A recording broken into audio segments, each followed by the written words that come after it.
जय श्री कृष्ण मित्रों। आज हम एक ऐसे प्रश्न का उत्तर ढूंढने का प्रयास करेंगे जो शायद सदियों में हर एक जिज्ञासु व्यक्ति के मन में रहा है कि आखिर वेदों के अनुसार असली भगवान कौन है।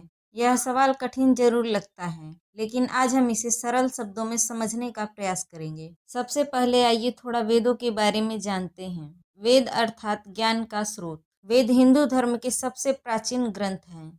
यह ज्ञान के विशाल भंडार हैं, जिसमें धर्म, दर्शन, विज्ञान और अध्यात्म समावेश है। ऋग्वेद, यजुर्वेद, सामवेद, अथर्ववेद, यह चारों वेद मिलकर सनातन धर्म की नींव रखते हैं। चलिए जानते हैं कि वेदों में भगवान की अवधारणा क्या है।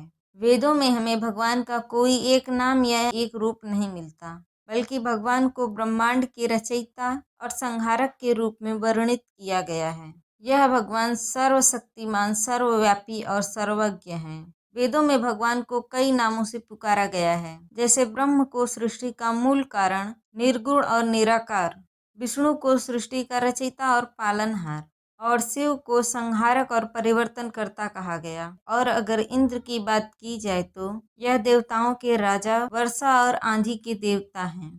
ये बातें भ्रम पैदा कर सकती हैं, लेकिन याद रखें, वेद यही तो कह रहे हैं कि ईश्वरीय शक्ति एक है, लेकिन वह अपने आप को विभिन्न रूपों में प्रकट करती है। आइए अब जानें कि प्रकृति के देवता कौन हैं। ब्रह्मांड की व्यवस्था कैसी है वेदों में। सूर्य, चंद्रमा, अग्नि, वायु, नदियों आदि प्राकृतिक शक्तियों को भी भगवान का ही स्वरूप माना गया है। प्राचीन ऋषियों ने माना है कि इन शक्तियों के नियम से ही ब्रह्मांड चलता है, इसीलिए इन्हें भक्ति और सम्मान दिया जाता है। उदाहरण के लिए सूर्य हमें प्रकाश और ऊर्जा देता है, इसीलिए उसे भगवान के रूप में माना गया है।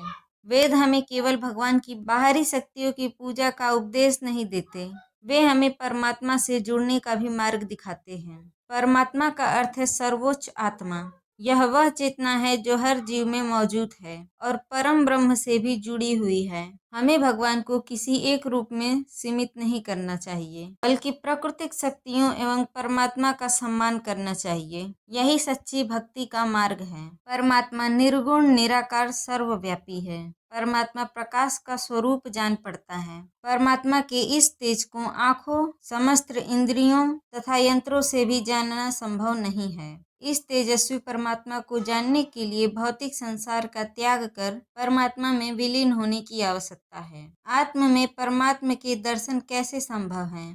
परमात्मा सभी जीवों को धारण पोषण करता है। यह सभी जीवों के हृदय में आसन है। जीव परमात्मा से वंचित मानते हैं, किंतु जीवों का परम स्वरूप ही परमात्मा होता है। स्वयं के भीतर के परमात्मा को जानने के लिए स्वयं को जीव से भिन्न जानकर परमात्मा में विलीन होने की आवश्यकता है। जीव अज्ञान के अंधकार में भटकते होते हैं। परमात्मा से स्वयं को भिन्न जानना ही यह अज्ञान का अंधकार है। वास्तव में परमात्मा जीवों से अभिन्न है। परमात्मा जीवों का परम सत्य स्वरूप ही है। मन की अज्ञानता के कारण जीव स्वयं को भौतिक शरीर जानते हैं। मन इंद्रियों, आँखों, कान, जीभ, नाक, त्वचा से सूचना प्राप्त करता है, जिस कारण जन्म से ही अज्ञान का अंधकार उत्पन्न होता है और वह स्वयं को इंद्रियों और भौतिक शरीर जानता है। वास्तव में सभी जीवों के मन, बुद्धि और इंद्रियों को परमात्मा ही धारण करने वाला होता है। परमात्मा शरीर को धारण करता है, किंतु यह जीवों की तरह स्वयं को शरीर नहीं जानता। यह वही परमात्मा है जो अनंत जगत में व्याप्त है। परमात्मा को स्वयं से भिन्न जानने वाला मन होता है। अंधकार की भावना, सांसारिक विषयों से आसक्ति और संपूर्ण जगत का एकमात्र भोक्ता बनना, यह गुण जीवों के मन के कारण उत्पन्न होते हैं।